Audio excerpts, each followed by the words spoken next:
국민들은 음악을 사랑하고 범죄가 없는 그런 나라라고 알려져 있습니다. 이 나라에는 국립교향악단이 있는데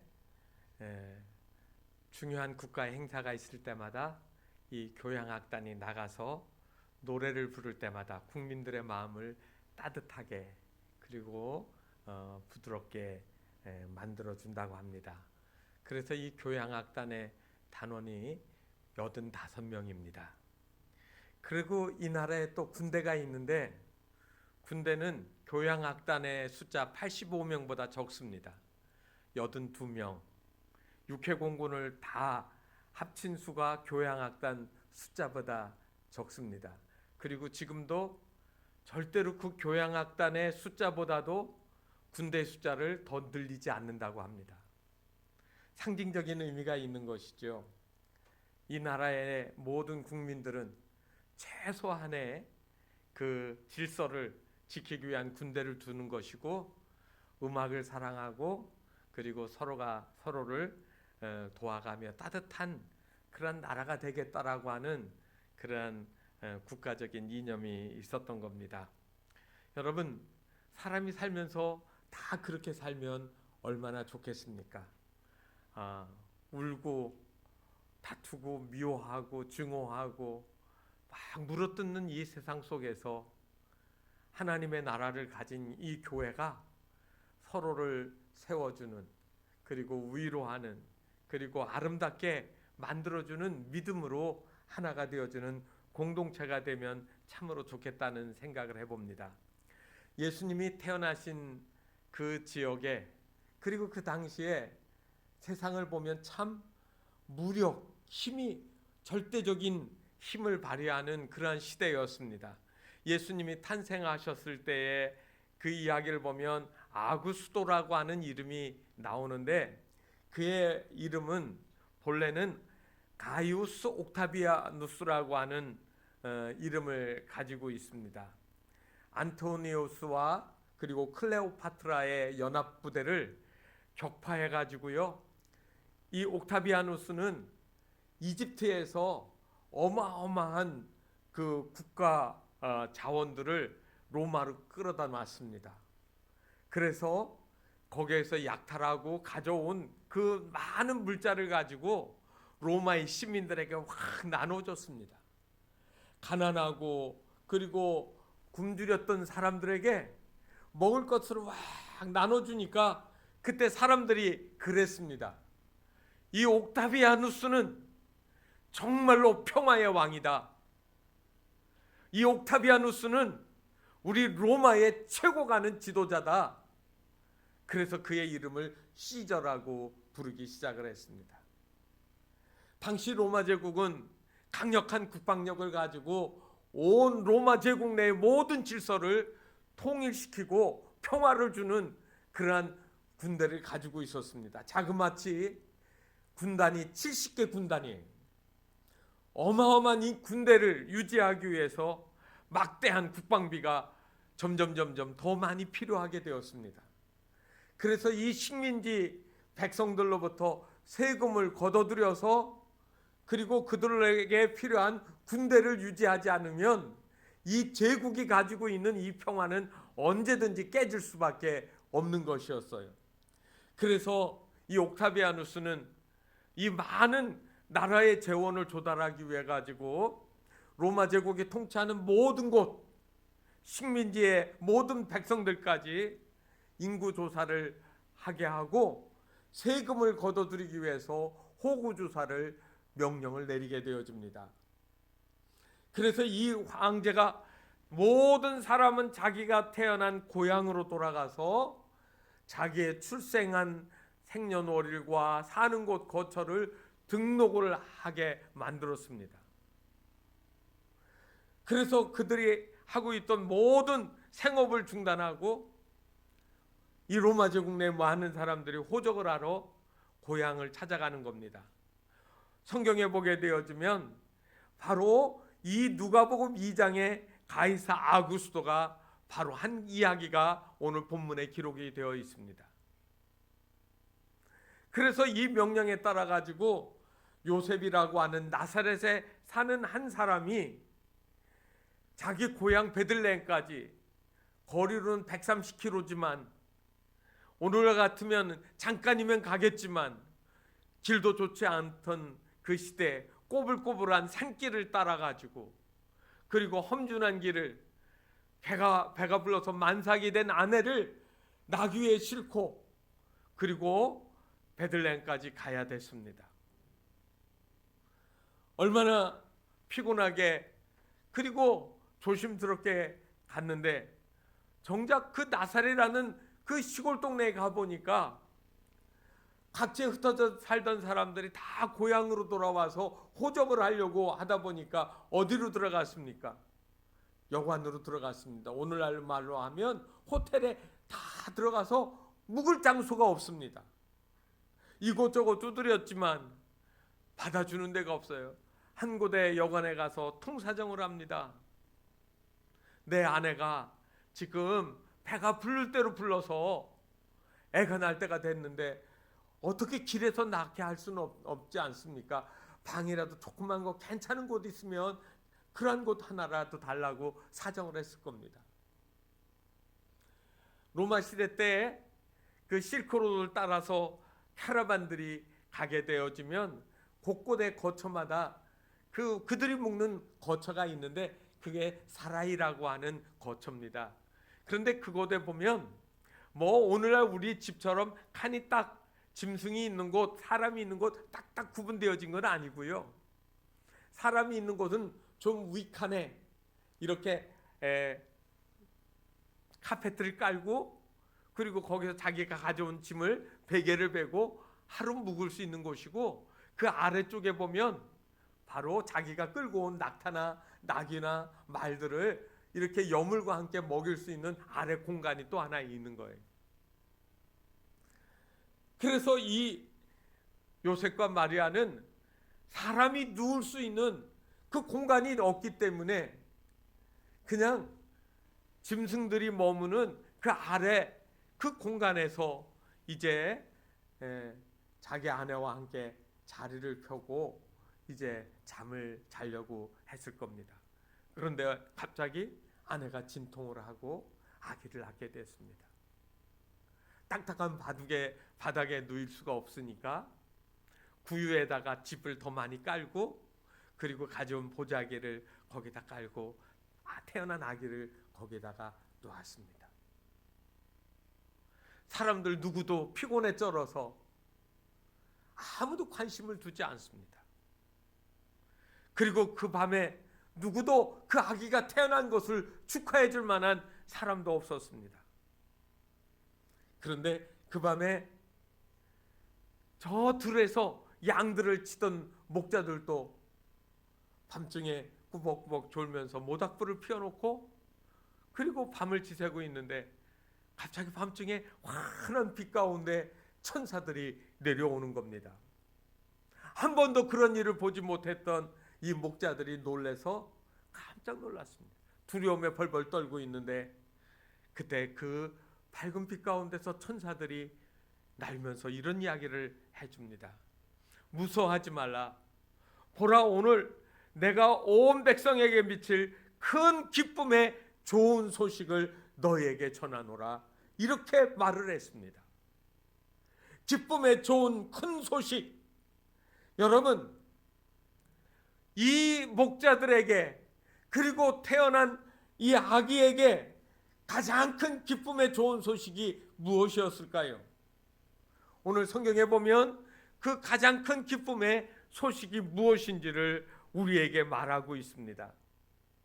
여러분, 오늘 말씀해 보면 그들이 왜 이 소식이 기쁜 소식이어야 됐는지를 설명해 주고 있는데, 그것이 11절에 보면 다윗의 동네에 너희를 위하여 구주가 나셨다라는 겁니다.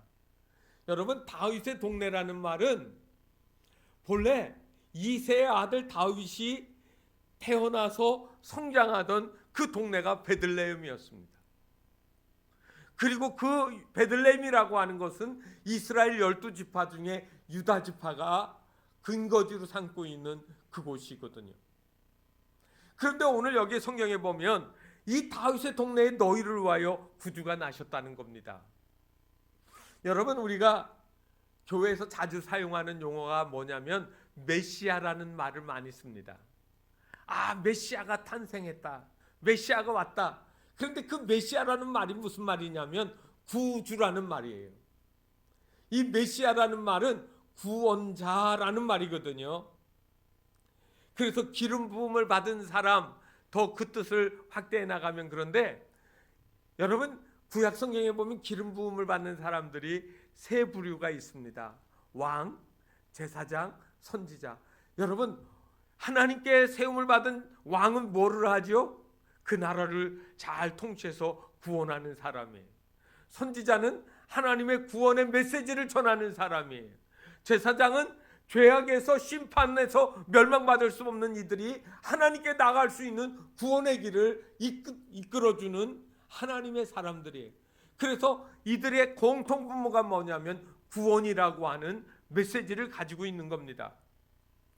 히브리어에 보면 메시아라고 되어 있지 않고 마시아흐 이렇게 되어 있습니다. 이거를 갖다가 예수님 당시에 사용하던, 그 당시에 통용되던 언어가 아람어예요.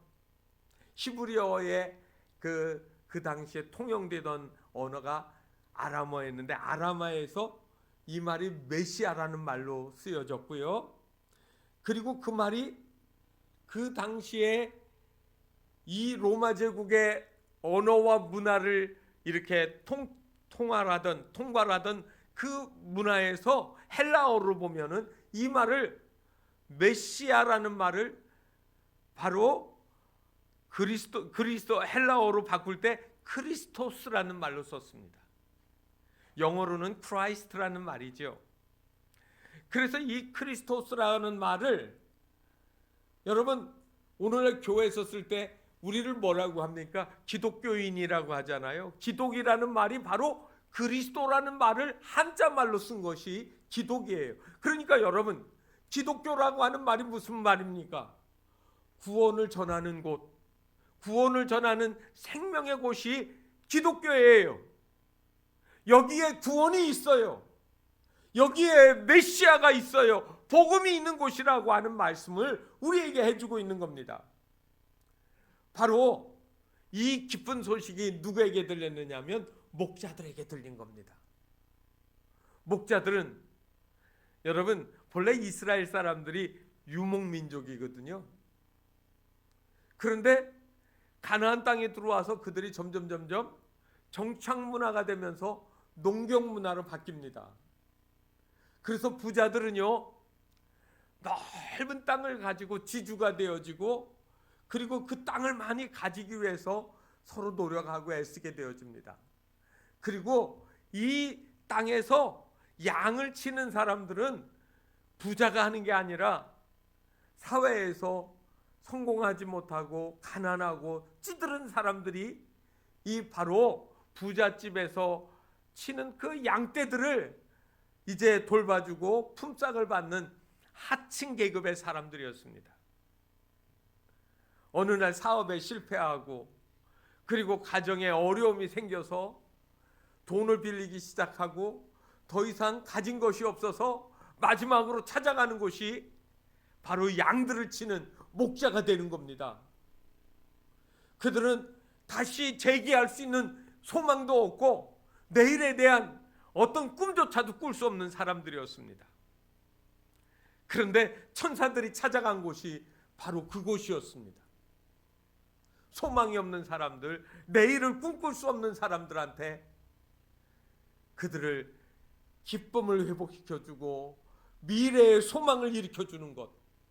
여러분, 교회라고 하는 것은 그저 교회를 아름답게 장식해서가 아니라 이 안에 있는 예수 그리스도로 말미암아 절망에 도무지 미래가 없는 사람들에게 소망이 되어지고 구원의 기쁨이 있는 곳, 바로 그것이 교회라고 하는 사실입니다.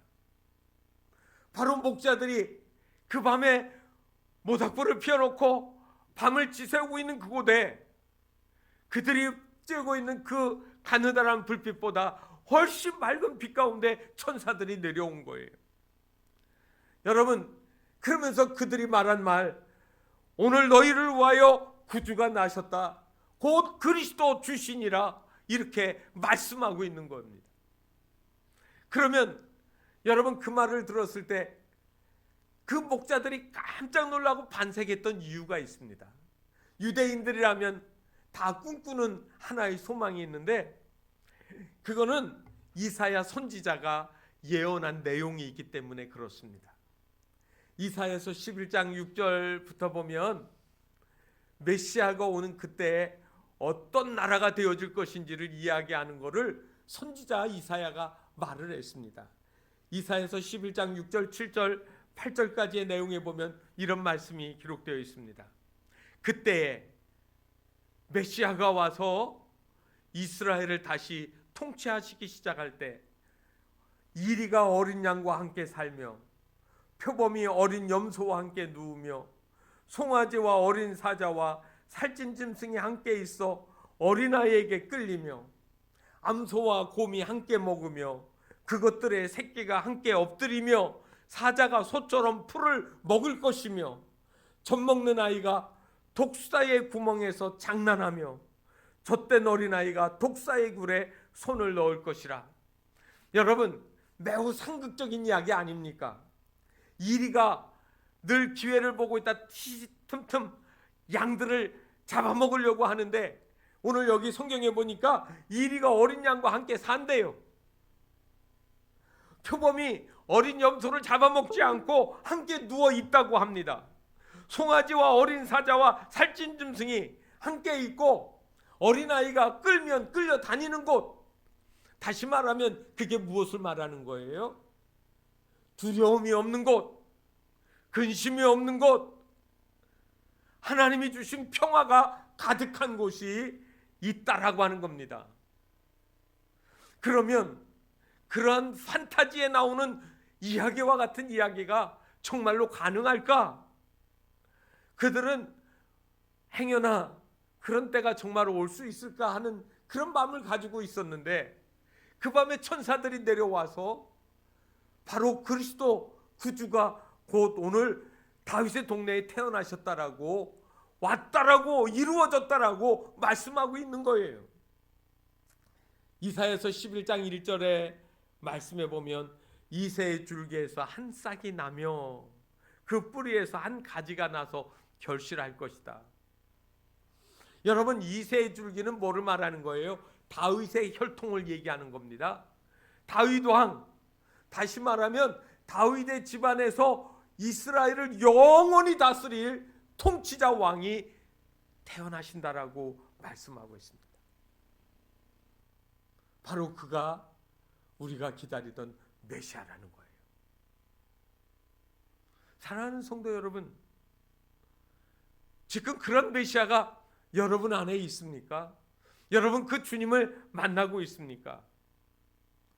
역사학자들이 알렉산더 대왕하고 예수 그리스도를 비교한 글이 있습니다.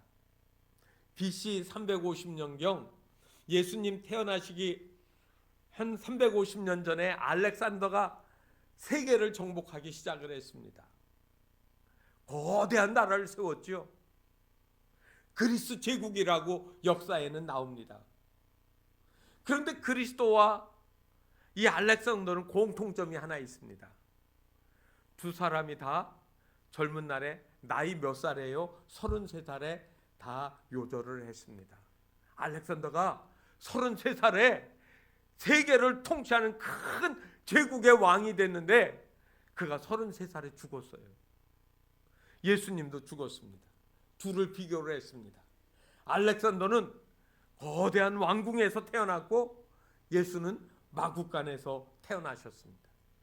알렉산더는 왕자로 태어났고 예수님은 목수의 아들로 태어났습니다. 알렉산더는 왕자에서 명성을 떨치다가 위대한 왕으로 죽었지만 예수는 십자가에서 손찌검을 받고 조롱을 당하다가 죽으셨습니다. 알렉산더는 그의 일생이 위대한 성공이라고 했는데 예수는 십자가에서 죽으심으로 실패한 것처럼 보였습니다. 알렉산더는 자신의 소유를 위하여 수많은 사람의 피를 흘리는 정복 전쟁을 했는데, 예수님은요, 온 세상의 사람들을 위하여서 자신의 피를 흘리셨습니다. 알렉산더는 그가 영광스럽게 정복 전쟁을 나갔던 그 바벨론 그곳에서 죽었지만, 예수는 갈보리 골고다 언덕에서 십자가에서 죽으셨습니다. 알렉산더는 큰 나라를 이루고 정복을 했지만, 예수님은 죽음을 정복하셨습니다. 알렉산더는 그가 승리할 때마다 많은 노예들을 만들었는데, 예수님은 그를 만나는 사람마다 죄에서 자유롭게 만들어 주셨습니다. 알렉산더는 역사를 만들었지만, 예수는 역사를 변화시켜서 누구든지 저를 믿는 자마다 멸망하지 않고 영생을 얻게 하시는 변화를 만들으셨습니다. 여러분들은 어떤 통치자를 기다리십니까? 누가 구원자가 되어야 된다고 생각하시나요? 혹시라도 여러분 아직도 힘을 숭상하고 세상의 권세와 능력을 많이 가진 사람이 위대해 보이십니까? 로마 시대에 그 70개가 넘는 로마 군단을 통하여서 로마의 이곳저곳을 다 지배하고 통치하던 그 시대에, 그 시대를 가리켜서 로마가 평화를 준다라고 하는 말이 라틴어로 팍스 로마나입니다. 로마가 이 모든 나라에 평화를 준다. 그리고 긴 세월이 지나서 지금 세상은 팍스 아메리카나, 미국이라는 나라가 세상에 평화를 준다라고 이야기를 합니다. 정말로 세상은 힘 있는 자가 평화를 줄까요? 더 나라를 잘 지키려고 나라에 무기를 더 많이 하고 군대의 숫자를 잘 훈련하고 조직하고 많이 만들어 놓으면 진짜 평화가 옵니까? 더 두려움이 많아지는 시대에 살아가지 않습니다. 저는 바로 이러한 시대에 예수 그리스도가 오셔서 예수 그리스도 안에 있는 평화를 우리에게 선포하신 겁니다. 그래서 저는 이거를 라틴어로 이렇게 이야기합니다. 팍스 크리스툼, 그리스도의 통치가 이루어지는 나라를, 평화가 있는 나라를 크리스툼 크라이스, 그리스도의 지배가 있는 나라를 만든다는 말이에요. 여러분, 주는 우리의 평화십니다. 그래서 예수가 태어났을 때 하늘에 있는 천사들이 하늘을 날면서 외쳤던 그 찬송을 우리는 듣는 겁니다. 우리의 평화가 되시는 주님. 그래서 하나님께 영광이요, 땅에서는 하나님의 기뻐하신 사람들 중에 평화로다라고 말하고 있는 겁니다. 이사야 선지자가 아까 말씀했던 것처럼 이사야서 9장 6절에 보면 예수 그분을 뭐라고 호칭했느냐면 평강의 왕이라고 했습니다. 이 평강이라는 말은 평화라는 말이에요. Prince of Peace, 하나님이 평강의 왕이시다. 예수 그리스도를 통하여 이 세상의 분쟁과 미움과 모든 것들을 종식시키는 평화의 왕이 되어주신다라고 말씀하고 있는 겁니다. 그러므로 우리에게 이 성탄절은 기쁨이 있다라고 하는데 그건 다른 것이 아닙니다. 예수 없는 곳에 평화는 없습니다. 예수가 있는 곳에 진정한 평화가 임하는 겁니다. 그러면 이 평화가 왜 오늘 세상 가운데 나타나지 않을까요? 조건이 있습니다. 오늘 여기에 보면 성경에 뭐라고 했느냐면 하나님이 기뻐하신 사람들이라고 14절에 말하고 있거든요. 하나님이 기뻐하시는 사람. 2차 대전 중에 맥도날드라고 하는 군종 목사가 전쟁 중에 독일군의 포로가 되었습니다.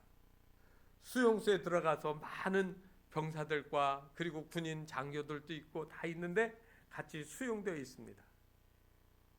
그런데 그의 침상 옆에 같이 있는 한 병사가 있는데 그는 전기 기술자예요. 그래서 그는 작업장을 드나들면서 부품들을 하나씩 하나씩 주머니에 가지고 와서 뭐를 만들었냐면 라디오를 하나 만들어 놨습니다.